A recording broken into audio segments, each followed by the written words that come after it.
5 fase hubungan yang wajib kamu pahami. Kamu ada di fase mana?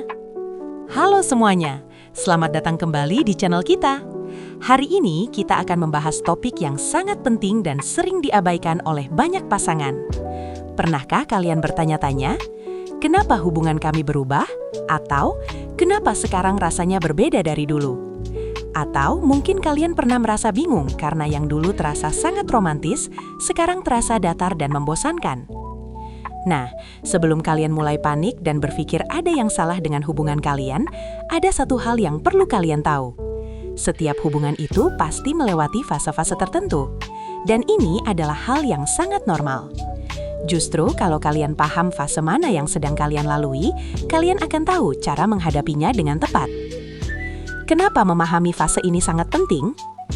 Bayangkan kalau kalian sedang mendaki gunung tapi tidak tahu peta jalurnya. Kalian akan kebingungan, mudah menyerah, dan mungkin tersesat di tengah jalan. Sama halnya dengan hubungan.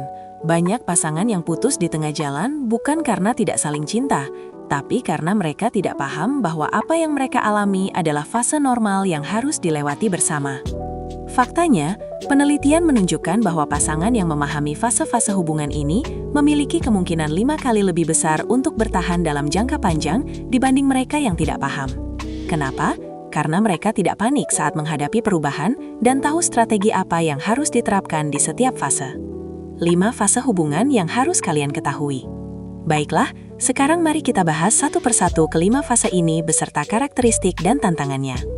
Fase 1, infatuation, jatuh cinta atau fase bulan madu. Ini adalah fase paling menyenangkan. Di fase ini, semuanya terasa sempurna.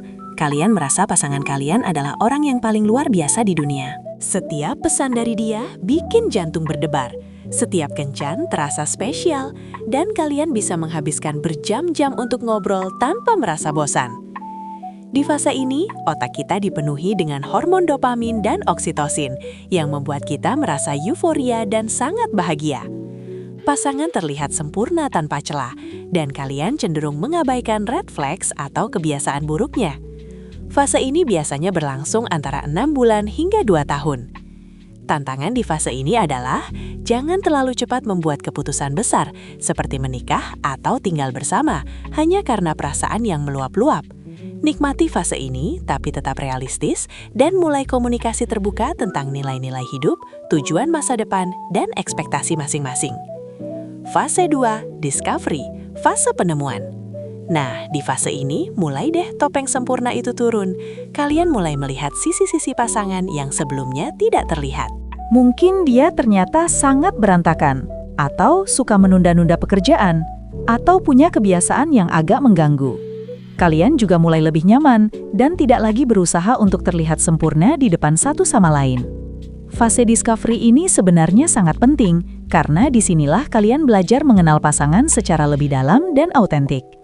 Ini adalah masa transisi dari cinta yang berbasis fantasi ke cinta yang berbasis kenyataan.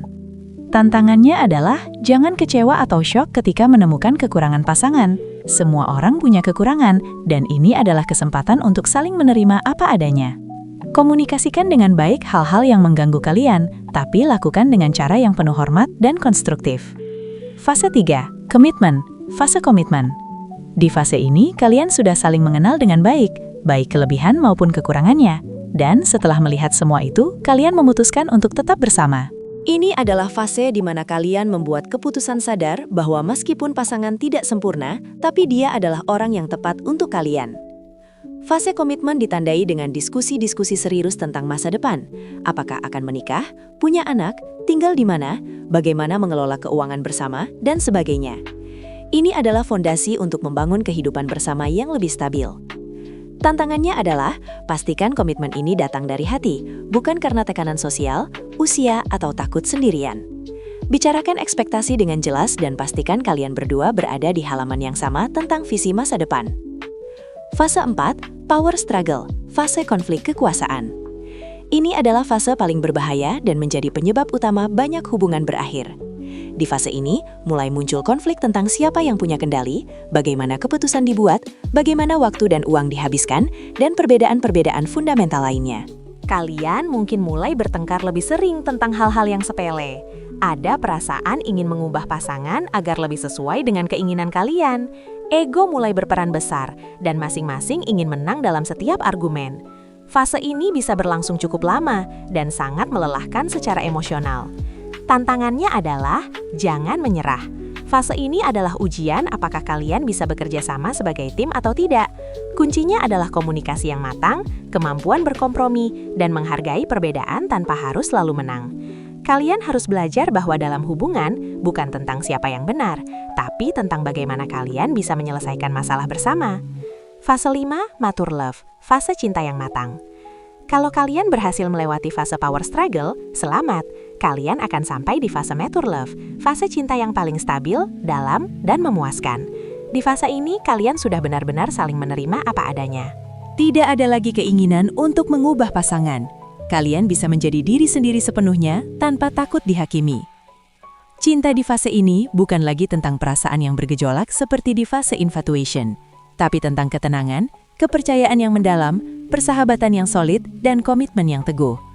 Kalian menjadi partner sejati dalam kehidupan, saling mendukung dalam mimpi masing-masing, dan tumbuh bersama. Tantangannya adalah, jangan sampai terlena dan membiarkan hubungan menjadi stagnan atau membosankan. Terus berinovasi dengan mencoba hal-hal baru bersama, melakukan quality time secara rutin, dan tetap menjaga romansa meskipun sudah sangat nyaman satu sama lain. Jadi, kamu ada di fase mana? Sekarang coba deh kalian identifikasi fase mana yang sedang kalian lalui. Setelah tahu fase kalian, lakukan hal yang tepat.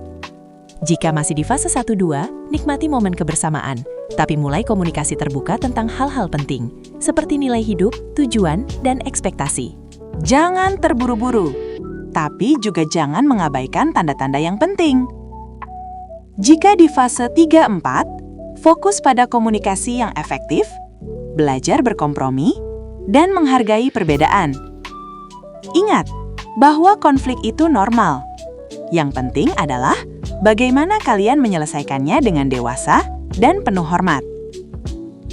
Jika sudah di fase 5, pertahankan dengan terus melakukan quality time, mencoba hal-hal baru bersama, dan jangan pernah berhenti untuk berinovasi dalam hubungan. Cinta yang matang butuh perawatan agar tetap hangat dan bermakna. Yang paling penting adalah bicarakan tentang fase ini dengan pasangan kalian. Diskusikan bersama di fase mana kalian berada dan apa yang perlu dilakukan untuk terus berkembang bersama. Pertanyaan penting untuk kalian. Tapi tunggu dulu, ada satu hal yang perlu kita bahas lebih dalam. Bagaimana sebenarnya cara melewati fase 4, fase power struggle, yang merupakan fase paling berbahaya dan sering menjadi penyebab putus? Apa strategi konkret yang bisa langsung kalian terapkan ketika berada di fase penuh konflik ini? Bagaimana caranya agar tidak terjebak dalam lingkaran setan pertengkaran yang sama terus-menerus? Nah, semua strategi detailnya akan kita bahas tuntas di video berikutnya. Jadi, pastikan kalian sudah subscribe channel ini dan nyalakan notifikasinya agar tidak ketinggalan. Jangan lupa juga untuk like video ini kalau bermanfaat, dan share ke teman-teman kalian yang mungkin sedang membutuhkan informasi ini. Terima kasih sudah menonton sampai akhir, dan ingat, setiap fase dalam hubungan adalah bagian dari perjalanan. Yang penting adalah kalian berdua berkomitmen untuk melewatinya bersama. Sampai jumpa di video berikutnya.